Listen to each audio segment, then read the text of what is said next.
So I'm back with the other Jonathan Colton song that I mentioned previously, which I was going to do first, and then I screwed it up the first time. So this is take number two, and I'm not going to talk for an hour, I promise. Um, so this song is special to me because it's another song Adam used to sing to me at bedtime on occasion. We used to have more of a repertoire that he could go through. There were several songs he could pick from, but there was a point, and I don't know if it would still be this way, but we've kind of stuck with "You Are My Sunshine" just in case. But depending on what song he sang, it would sometimes get stuck in my head and make it harder for me to fall asleep. But I think that was before I was singing Rainbow Connection to my head to myself every night to help me fall asleep. So maybe it would be okay now if he sang the other songs again.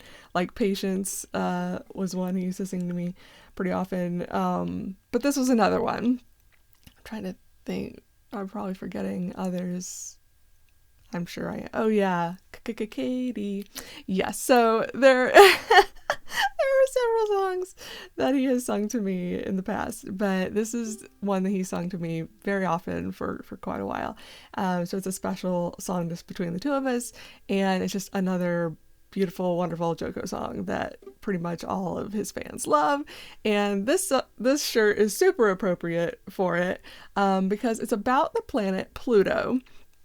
And quick science lesson, and yes, I did call Adam for a science consult before I pressed record on this, because I was like, I know I'm gonna get this wrong if I just try to do it off the cuff. Like, I remembered some of this, but not all of it. So Pluto has more than one moon, but its largest moon is called Charon, spelled Charon. It is half the size of Pluto, but what's special about it, apart from it just being a really big moon, because Pluto, as you may remember from your schooling if you're my age, or I don't know what year it was that they declassified it as a planet, but if you're anywhere around my age, or even probably 10 years younger, I don't know, you probably were brought up being taught that Pluto was a planet.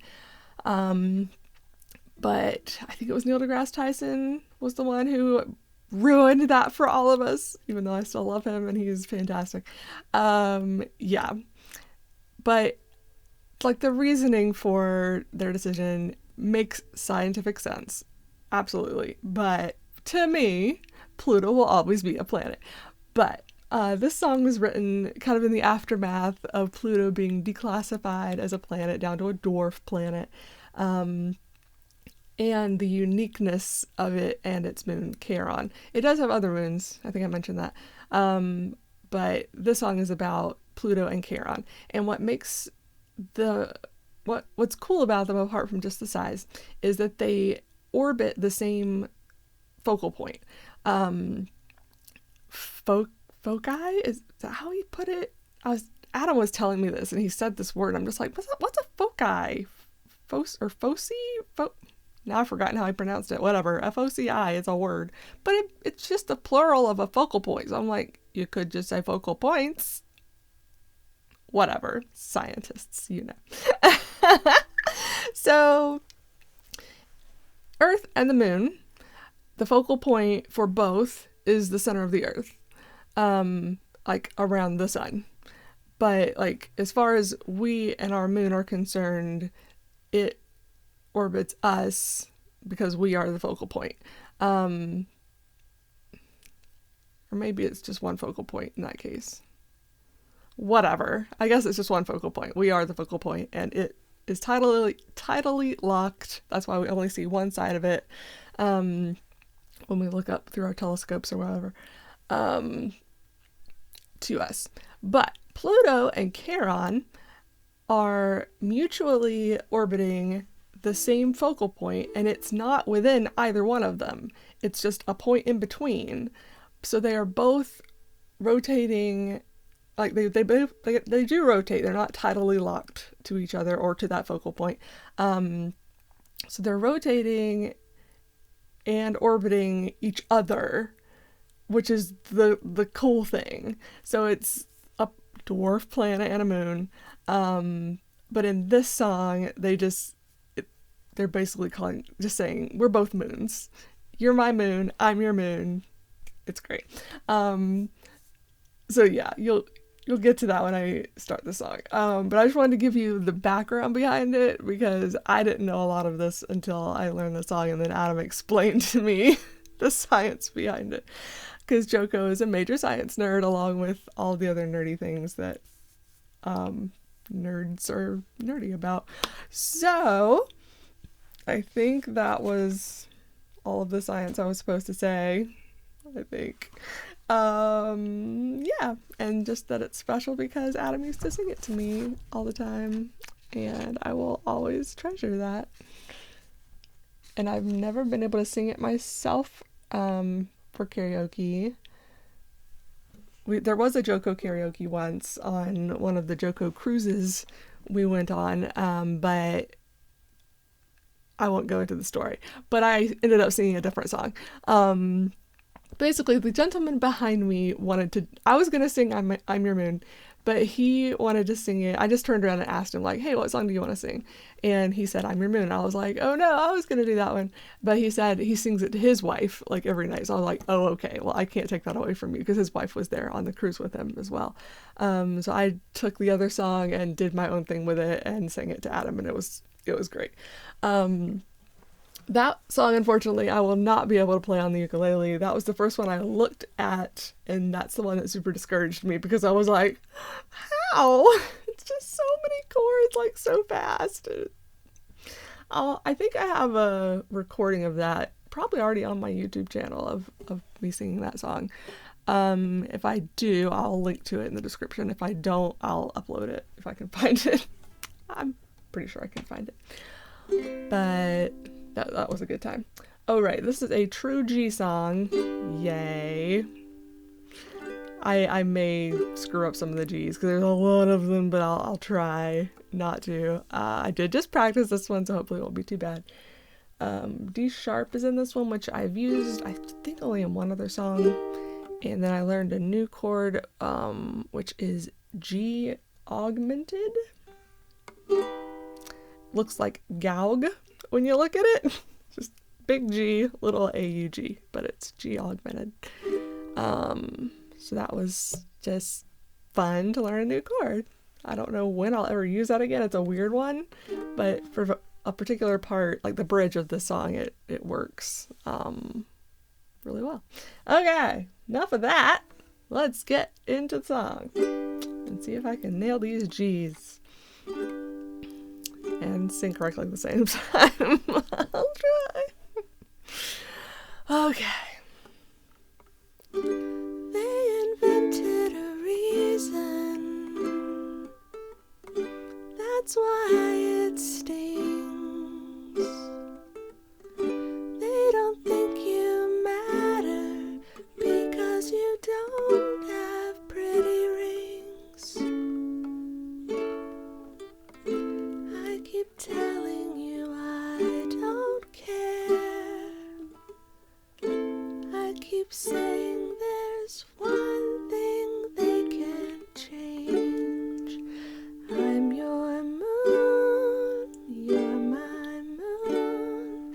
We go round and round. From out here, it's the rest of the world that looks so small. Promise me you will always remember who you are.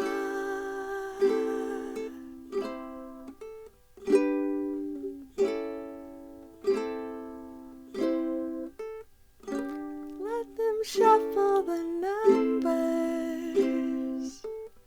Watch them come and go.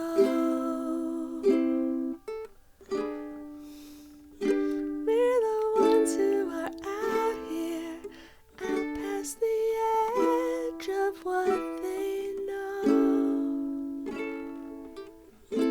We can only be who we are.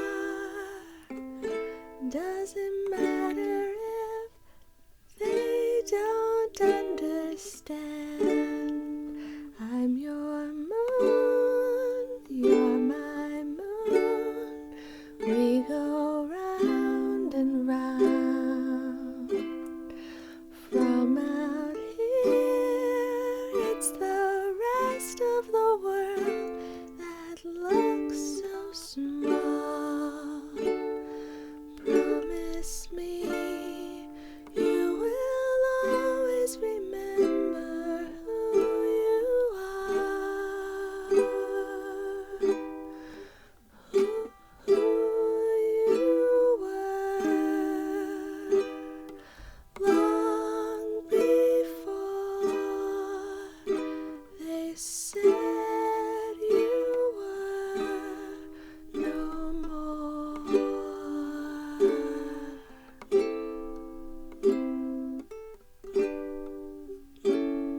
peace and silence and dark skies as we go round another year. Let them think what they like, we're fine. I will always be right here next to you. I'm your moon, you're my moon. We go round and round. From out here, it's the rest of the world that looks so small. Promise me you will always remember who you are.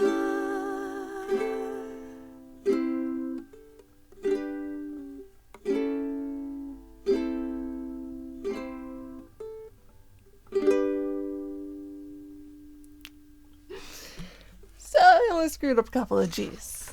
That's better than it could have been. I'm really glad I practiced that one first. But yeah, I just love the whole sentiment. Doesn't matter what they think.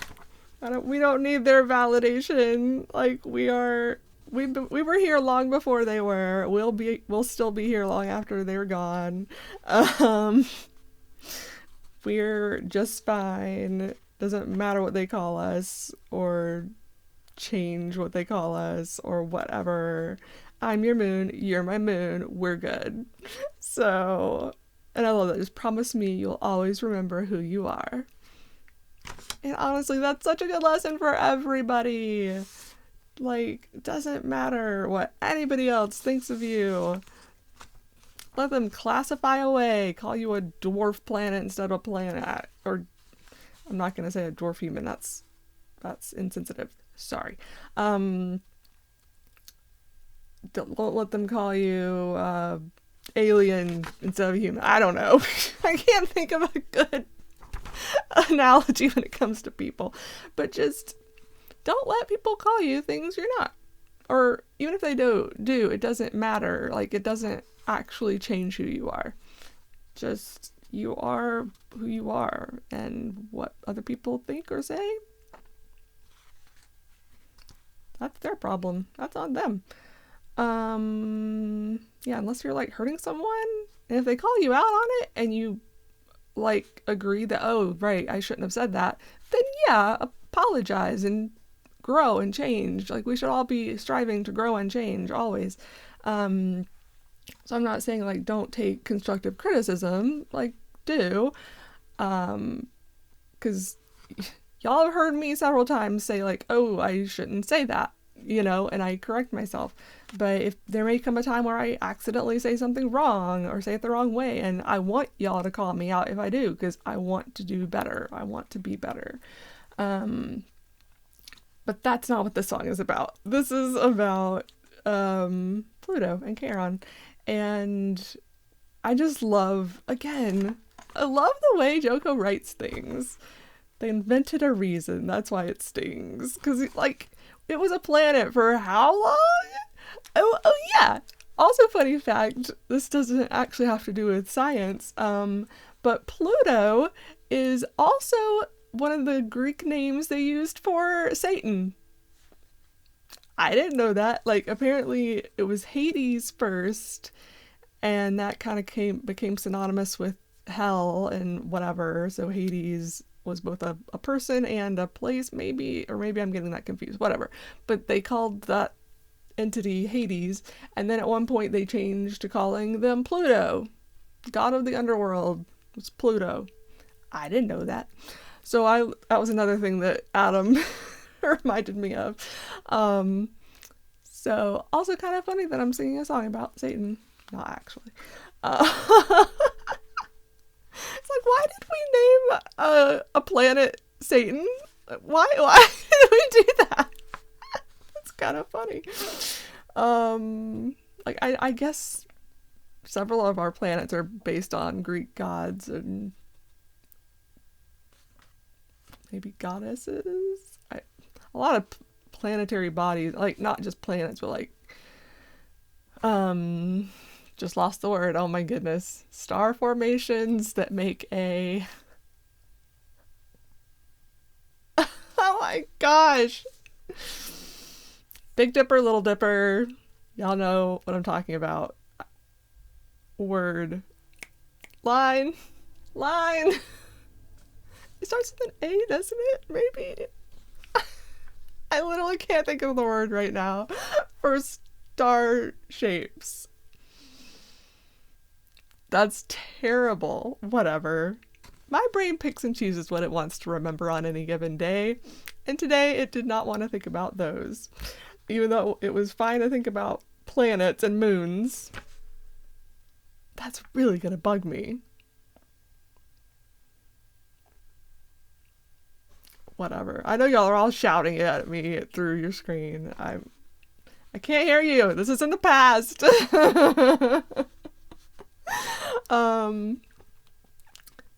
That's really, really bothering me right now, though. I can't think of the word for that. Anyway, a lot of the stars just themselves are named after old mythological people and things. Whatever.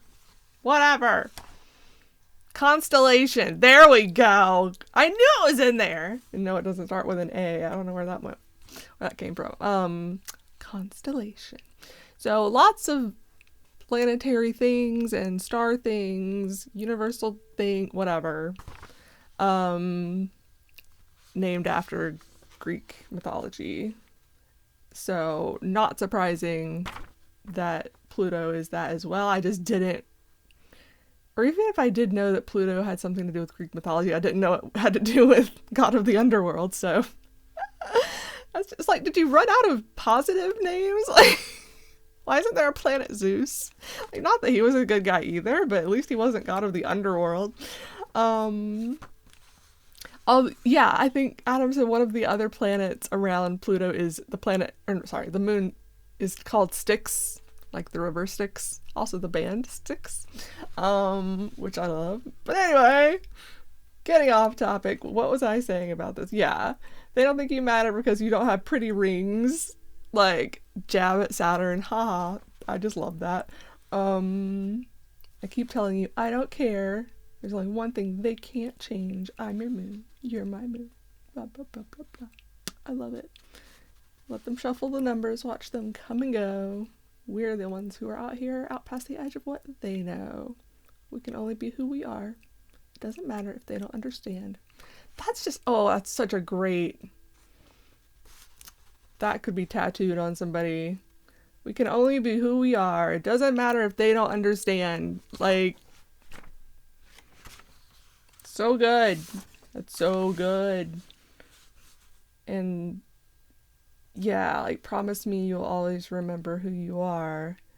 And then in the bridge it's like, remember who you are, who you were, long before they said you were no more. Long before anyone said anything about you, remember who you are, who you were. Love that. Yeah, let them think what they like. We're fine. I'll always be right here next to you.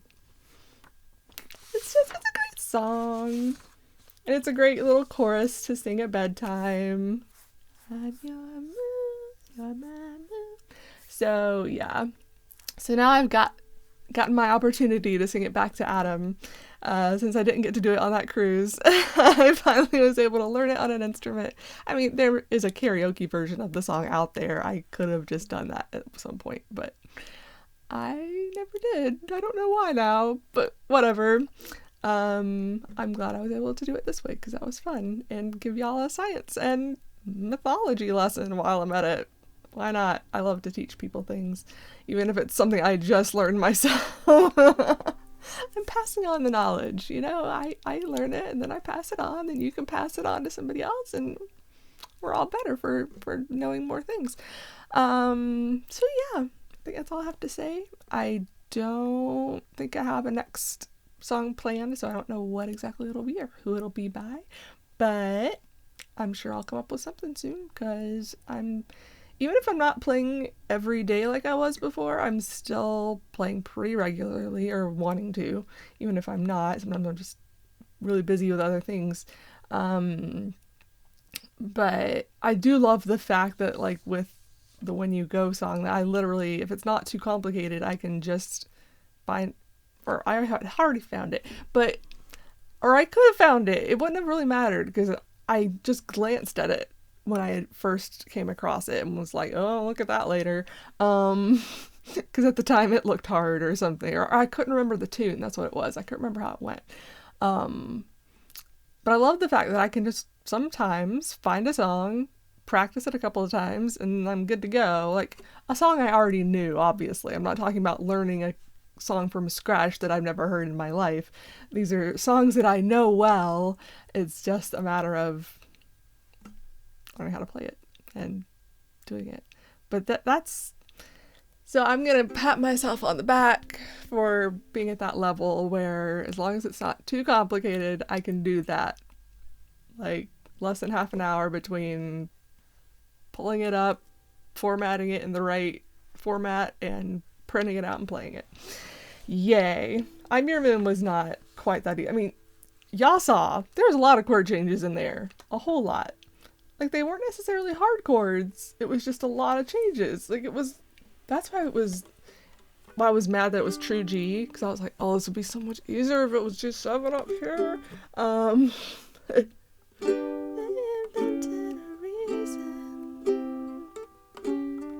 See, and I don't always land G back where it's supposed to be.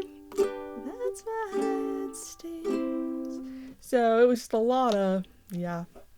But I did a decent job, I think, and probably better than the first time I played through it, like the first video, the one that's not ever getting published, ever. And look, this one's only like 23 minutes. Yay! Not an hour. Told ya. So yeah, that's it for now, and I hope y'all are having a wonderful, fantastic day. And you know what? Because I haven't been making nearly enough Rainbow Brite videos lately, and I think I am going to possibly make one today because I have enough stuff now that I can. But I always sign off at the end of those with have a rainbow day. I'm going to start doing that during these too, just because it's fun and it's better than just have a good day. Like, it's my signature thing. It's on my other channel that it's my signature thing, but it's still my signature thing. So from now on, if I remember, I'll probably forget sometimes, but whatever. Starting now, have a rainbow day. Bye.